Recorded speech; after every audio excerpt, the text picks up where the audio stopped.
And away we go. It is the Nightcap, brought to you by Hail Mary Sports Bar right here on BearcatJournal.com. Go visit our good friends at Hail Mary's. They're located in Cheviot.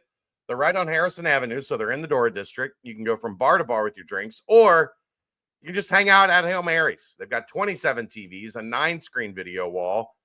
They've got the DirecTV sports package, so they'll have all the games. And, of course, Cincinnati sports will always be on the video wall.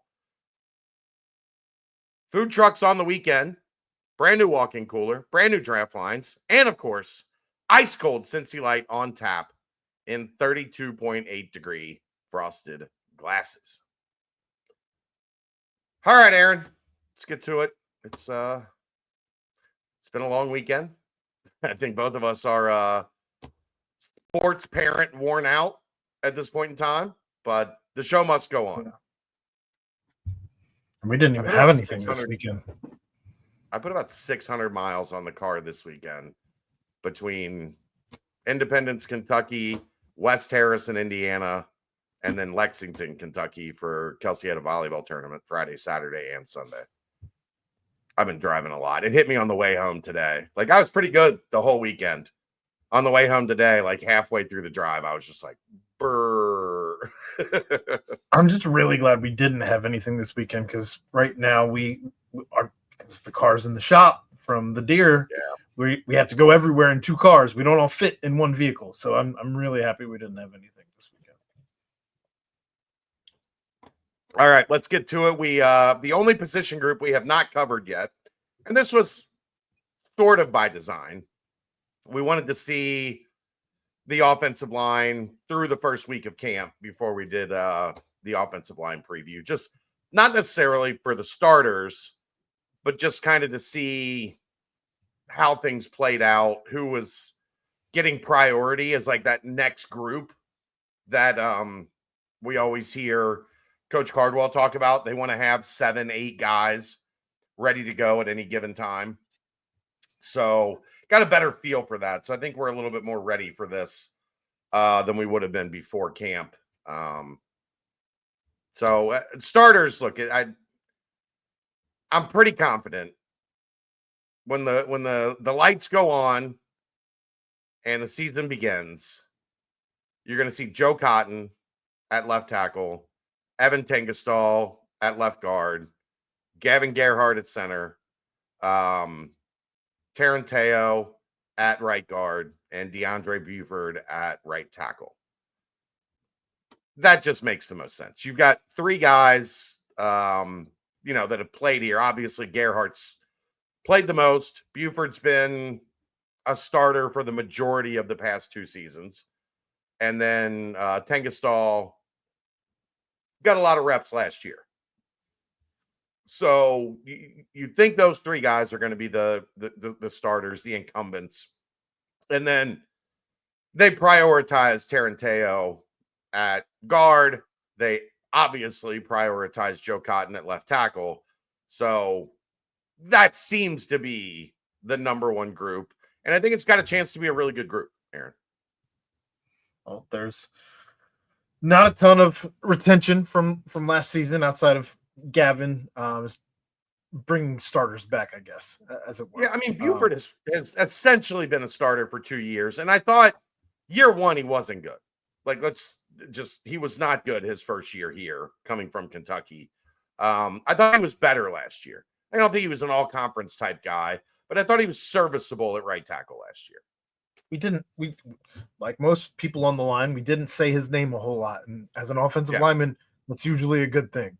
But yeah, you got Gavin, you got Buford. Tengestal, good to see that he's up there. I mean, he was, I think his dad has been just waiting for this moment. Sure. Just super excited, as he's a legacy and all, getting to see Evan crack the ones. But good to see that as a thing here. Joe Cotton, we've heard a lot about him. You've gotten to see him firsthand. We've talked a little bit on both the BBP and the BCJ pod about Joe Cotton, but for this purpose right here, what have you seen that's impressed you about Joe Cotton?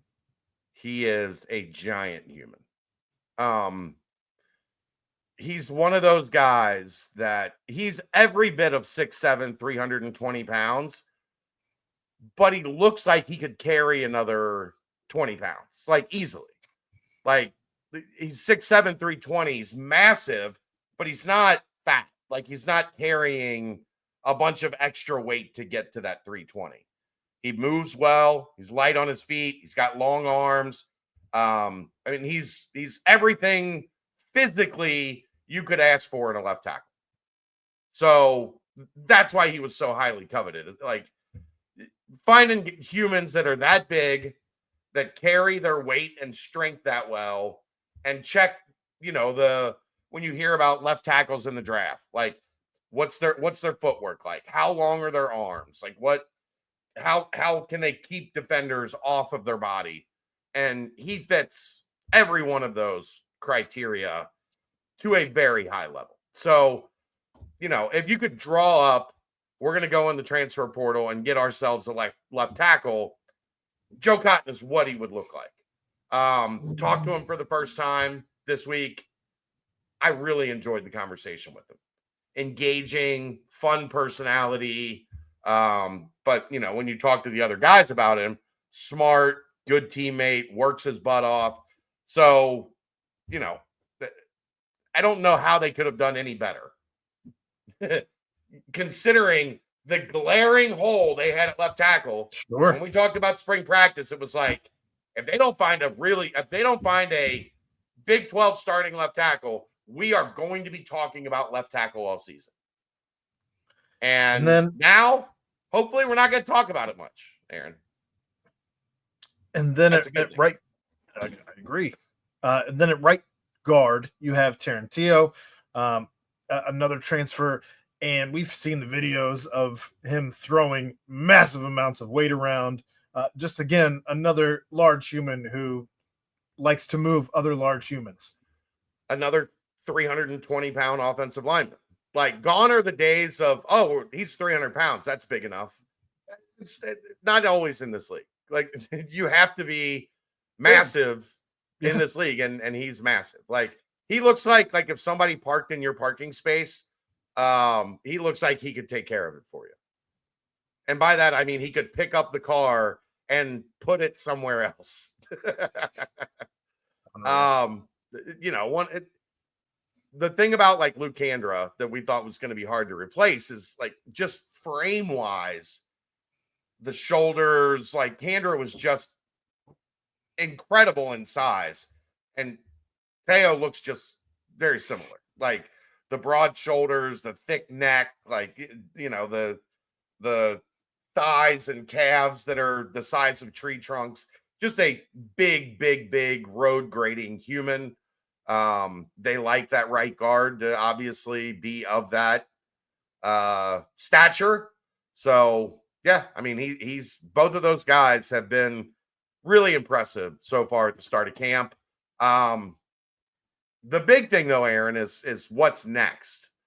And one of the things that's been interesting is they have started kind of having days where there was a day this week that Xavier Lozowicki was at left guard, and they moved Tengestal down to the twos. It wasn't a demotion as much as it was, we need to see somebody else who's going to be our swing guard if anything happened.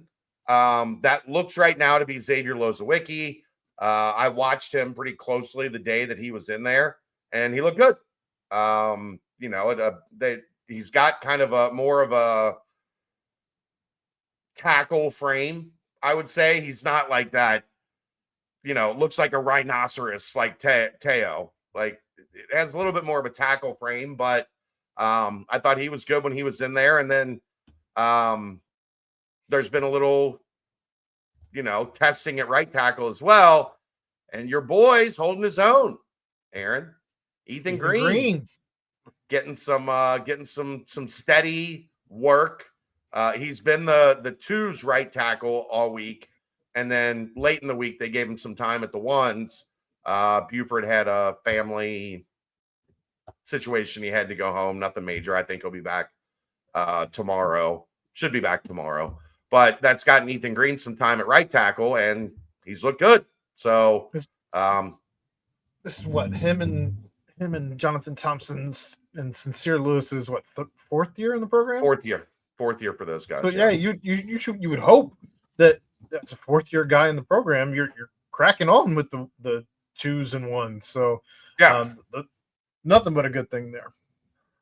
And you're getting looks at Zach Clark and Jake Wheelock, a couple of redshirt, Aiden Pastoriza, another redshirt freshman. Judea Milan's been a little banged up, but you're seeing Nolan Latulupe at tackle as well. I think he's been the starting or the 2's left tackle. He's 6'8", 315. So they're getting that tackle size that I think they've lacked. It's not 6'5", 300 pounds is a guard now. That's not a tackle anymore. 6'7", 320, 6'8", 315. Like that's what's Ethan Green? He's got to be right up there. 6'6", 313. Yeah. Yeah. So the tackles are starting to look more like Power 5 tackles. It's not. Remember, I was going to say. Well, when we saw Oklahoma walk in, or Baylor, or these other big schools walking onto the field, and we're looking at each other that first year of the Big 12, and we're like, these guys are built different. Remember when Metz was here, and Metz was 6'9", like Metz was giant, yeah. But he was like a helmet above everybody else, right? Right. You'd see everybody else, and then you'd see Metz's helmet. Now there's 4 or 5 guys that at least they would have been a little shorter than Metz, but like it doesn't look like the middle school team, yeah, and one of the varsity guys came over for the huddle. So they're getting that size that you have to have in this league. They're getting that length. We talk about size and power a lot, offensive line. I don't think we talk enough about length and wingspan to be able to keep those defensive ends and pass rushers off of you, so they can't get into your body and make a move towards the quarterback. And that's why you want, more than anything, that's why you want those 6'7", 6'8" guys.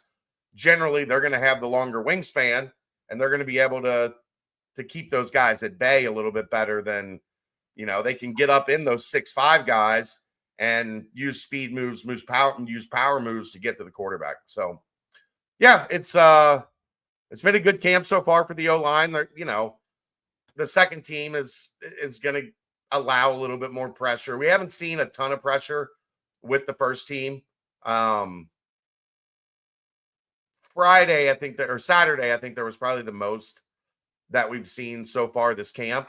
But I so far, to the untrained eye, I'm not an expert at watching offensive line by any stretch of the imagination. I try. I've done it for a long time. I still don't think, I feel pretty good about most positions.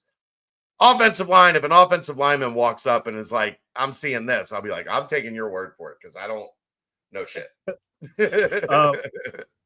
But before we get out of here tonight, I don't feel like we gave Gavin Gerhardt enough flowers.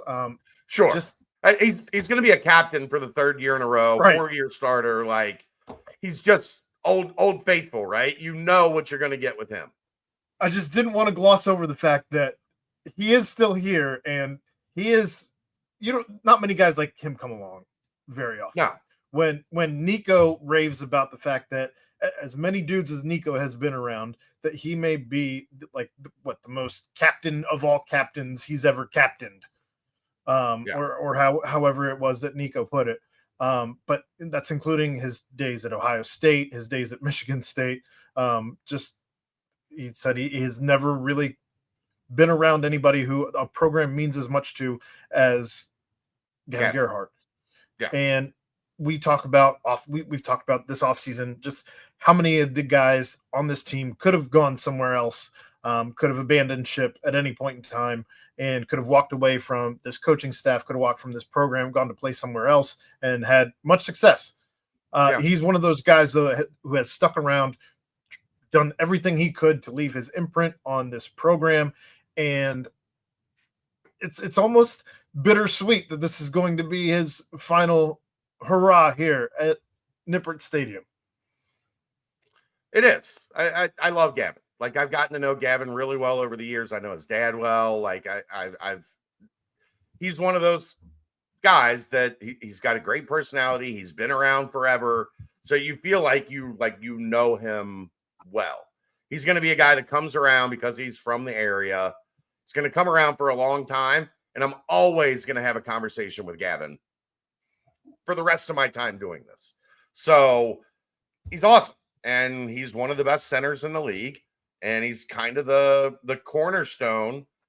If this gets turned around, a lot of it is going to be credit to Gavin Gerhardt. For so many reasons. Yeah, just a million reasons. But got to give Gavin his flowers for sure. All right, that's going to wrap it up. BBP tomorrow night. I'm working on a guest. I don't know yet. We'll see.